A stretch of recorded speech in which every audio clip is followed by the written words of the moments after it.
Welcome back दोस्तों, स्वागत है आप सबका आपके अपने यूट्यूब चैनल टॉक्सिक ट्रेंड पर। और पिछली बार की तरह इस बार भी हम आपके लिए लाए हैं एकदम इंटरेस्टिंग, हॉट और टॉक्सिक। तो दोस्तों वीडियो को बिना स्किप किए हुए पूरा एंड तक देखिएगा, क्योंकि वीडियो के बीच में आपको इतने इंटरेस्टिंग और टॉक्सिक फैक्ट्स मिलेंगे जो आपने ना कभी देखे होंगे, ना सुने होंगे और ना पढ़े होंगे।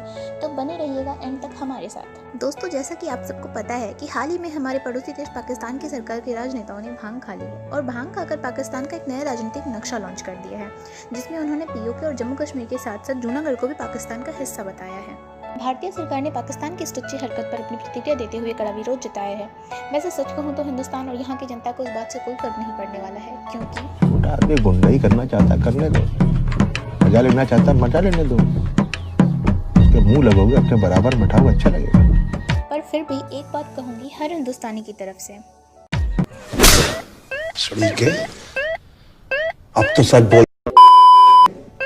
वेल जोक्स अपार्ट, बात कुछ ऐसी है कि पाकिस्तान की इस टुच्ची हरकत के पीछे दो टॉक्सिक रीजंस हैं, जिसमें पहला फैक्ट ये है कि पार्टीशन के बाद जम्मू कश्मीर के मुद्दे के बाद पाकिस्तान जूनागढ़ के भारत में विलय होने के मुद्दे को अनैतिक करार देते हुए सन 1948 में यह मुद्दा यूनाइटेड नेशन सिक्योरिटी काउंसिल में लेकर गया और पाकिस्तान की भंड बुद्धि के हिसाब से यह मुद्दा अभी भी अनसुलझा है। और रही बात दूसरे सबसे अहम टॉक्सिक फैक्ट की, तो वो आपको वीडियो के एंड तक पता चल जाए। So let's get serious.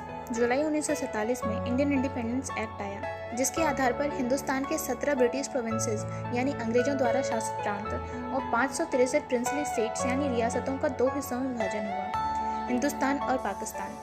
वैसे तो सबको पता है हिंदुस्तान और पाकिस्तान का जो विभाजन था वो धर्म के आधार पर था, क्योंकि मोहम्मद अली जिन्ना और मुस्लिम लीग के कुछ नेताओं ने मुसलमान के लिए एक अलग देश की मांग करते हुए ब्रिटिश गवर्नमेंट के सामने ये तर्क दिया था कि मुसलमान और हिंदू एक जगह एक साथ नहीं रह सकते, और यदि रहे तो लड़ाई होंगे, झगड़े होंगे, दंगे फसाद होंगे। और इसी तर्क के आधार पर उस समय के ब्रिटिश गवर्नमेंट और आखिरी governor general Lord Mountbatten Indian independence act लाए, जिसके आधार पर भारत और पाकिस्तान का विभाजन हुआ। ब्रिटिश प्रोविंसेस के विभाजन के बाद भारत की छोटी बड़ी 563 रियासत के राजाओं और निजामों को यह अधिकार दिया गया कि वे अपनी स्वेच्छा से किसी भी देश में शामिल हो सकते हैं, बशर्ते उनको दो बातों का ध्यान रखना था। पहला धर्म और दूसरा था रियासतों की भौगोलिक स्थिति यानी ज्योग्राफिकल कंडीशन। और दोस्तों ये भौगोलिक स्थिति बहुत ही टॉक्सिक फैक्टर साबित हुआ, जिसने के विभाजन में बहुत ही इंपॉर्टेंट रोल निभाया। दोस्तों इस फैक्टर के बारे में बहुत ही कम लोग जानते हैं। इस फैक्टर के अकॉर्डिंग कोई भी रियासत किसी भी देश में तभी शामिल हो सकता है जब उस रियासत का बॉर्डर उस देश की सीमा से लगा हुआ हो जिसमें वो शामिल होना चाहता है। यदि ऐसा नहीं है तो वो उस देश में शामिल नहीं हो सकती थी, या वो चाहे तो खुद में एक इंडिपेंडेंट स्टेट बनकर रह सकती थी। इन्हीं 563 रियासतों में से एक रियासत था जूनागढ़ रियासत, जो कि भारत के राज्य गुजरात का एक अभिन्न हिस्सा है। उस समय जूनागढ़ एक प्रिंसली स्टेट हुआ करता था, जहाँ की 80% आबादी हिंदुओं की थी और वहाँ के शासक का नाम था नवाब मोहम्मद महाबत खानजी द्वितीय। अब नाम से तो आपको धर्म का पता चल ही गया होगा। तो दोस्तों जूनागढ़ की रियासत की 3 तरफ की सीमा यानी बॉर्डर भारत की सीमा से जुड़े हुए थे और चौथी तरफ की सीमा अरब सागर से जुड़ी थी। तो ज्योग्राफिकल कंडीशन के हिसाब से उसका पाकिस्तान में शामिल होना ऑलमोस्ट इम्पॉसिबल था। इसी फैक्टर को ध्यान में रखते हुए उस समय की जूनागढ़ रियासत के संवैधानिक सलाहकार नबी बख्श और अन्य मंत्रियों ने राजा के सामने भारत में शामिल होने की अपनी राय रखी। और जैसे ही यह बात मुस्लिम लीग के नेताओं को पता चली तो कुछ नेता तुरंत जूनागढ़ आ गए और राजा की मदद से वहाँ के एग्जीक्यूटिव काउंसिल यानी आधिकारिक परिषद में जुड़ गए। और इसके बाद जूनागढ़ रियासत के शासक नवाब मोहम्मद महाबत खानजी ने 15 अगस्त 1947 को एक टॉक्सिक डिसीजन लिया, और वो डिसीजन ये था कि वो पाकिस्तान में शामिल होंगे, न कि भारत में।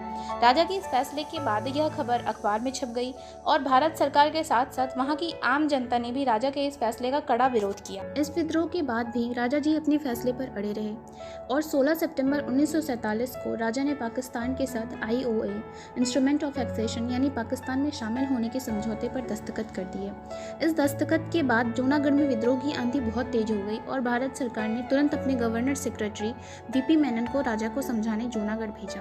VP मेनन और लॉर्ड माउंटबेटन ने राजा को जूनागढ़ के ज्योग्राफिकल कंडीशन को देखते हुए जूनागढ़ के पाकिस्तान में शामिल होने के राजा के फैसले को अनैतिक बताया।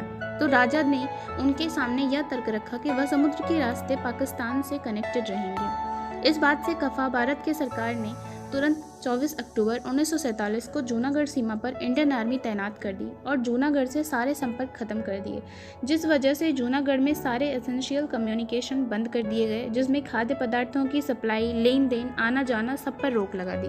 भारत सरकार नवाब के फैसले की इसलिए खिलाफ थी क्योंकि धार्मिक आधार पर जूनागढ़ हिंदू बहुल इलाका था और यदि वो पाकिस्तान में शामिल होती तो एक बड़े पैमाने पर कम्युनल राइट्स यानी धार्मिक हिंसा होने की संभावना थी, जो कि भारत सरकार बिल्कुल भी नहीं चाहती थी। और देखा जाए तो यह तर्क भारत सरकार का नहीं बल्कि खुद मोहम्मद अली जिन्ना और मुस्लिम लीग का था, जिसे भूलकर वो जबरन जूनागढ़ को वहां की जनता के खिलाफ जाकर पाकिस्तान में शामिल करना चाहता था। एक तरफ जूनागढ़ की जनता का विद्रोह और दूसरी तरफ भारत सरकार की कड़ी प्रतिक्रिया। इन दोनों बातों को ध्यान में रखते हुए नवाब ने अपनी जान बचाकर वहां से भाग जाना बेहतर समझा और 25 अक्टूबर 1947 को अपने परिवार और शाही खजाने के साथ एक प्राइवेट प्लेन से पाकिस्तान चले गए और अपने दीवान यानी चीफ मिनिस्टर शाहनवाज भुट्टो को जूनागढ़ का राजपाट संभाल गए। और दोस्तों, आपको एक टॉक्सिक फैक्ट और बताऊं कि ये शाहनवाज कोई और नहीं बल्कि पाकिस्तान के पूर्व प्राइम मिनिस्टर बेनज़ीर भुट्टो के दादाजी थे। वही बेनज़ीर भुट्टो जिनकी पाक में राजनीतिक रैली के दौरान गोली मारकर हत्या कर दी गई थी। जूनागढ़ की जनता का विद्रोह और भारत सरकार का कड़ा रुख दीवान शाहनवाज भुट्टो ज़्यादा दिन झेल नहीं पाए और 7 नवंबर 1947 को उन्होंने सौराष्ट्र के रीजनल कमिश्नर को एक पत्र लिखा जिसमें उन्होंने जूनागढ़ को भारत में शामिल करने का आग्रह किया। दिसंबर 1947 में भारत सरकार के तत्कालीन गृह मंत्री स्वर्गीय श्री वल्लभ भाई पटेल जी ने शाहनवाज भुट्टो के आग्रह पत्र पर प्रतिक्रिया देते हुए यह फैसला किया कि जूनागढ़ का भारत में विलय ताकत के आधार पर नहीं बल्कि प्लेबिसाइट यानी जनमत संग्रह के आधार पर होगा, जिसका मतलब यह था कि जूनागढ़ की जनता खुद निर्णय लेगी कि उन्हें किस देश में रहना है। इसके बाद फरवरी 1948 में जूनागढ़ में जनमत संग्रह हुआ, जिसके अंतर्गत 99.95% मत भारत में रहने के पक्ष में आया। जनमत संग्रह के निर्णय का जूनागढ़ की जनता ने भारत के पक्ष में करके स्थिति साफ कर दी थी और इसी वजह से 1948 में जूनागढ़ सौराष्ट्र का हिस्सा बन गया। 1956 में सौराष्ट्र बॉम्बे में सम्मिलित हो गया और 1960 में बॉम्बे का 2 राज्यों में विभाजन हुआ, महाराष्ट्र और गुजरात। तब से जूनागढ़ गुजरात राज्य में आता है और तब से लेकर आज तक जूनागढ़ भारत का एक अभिन्न हिस्सा है। तो दोस्तों, इन सारे फैक्ट्स और स्टोरी से अलग जो सबसे टॉक्सिक और इंटरेस्टिंग फैक्ट है जो जूनागढ़ और उसके इतिहास से जुड़ा हुआ है वो यह है कि जूनागढ़ की सीमा से लगभग 70 किलोमीटर दूर एक छोटा सा गाँव पनेली मोती है, जो कि मोहम्मद अली जिन्ना के पूर्वजों की जन्मभूमि, कर्मभूमि और मरणभूमि थी और इसी वजह से उनका यह सपना था कि जूनागढ़ पाकिस्तान का हिस्सा बने। और दोस्तों, यही वो दूसरा टॉक्सिक फैक्ट है जिसके बारे में वीडियो के स्टार्टिंग में मैंने आपको हिंट दिया था। तो दोस्तों, यह थी जूनागढ़ के इतिहास से जुड़ी हुई कुछ टॉक्सिक जानकारी और फैक्ट्स।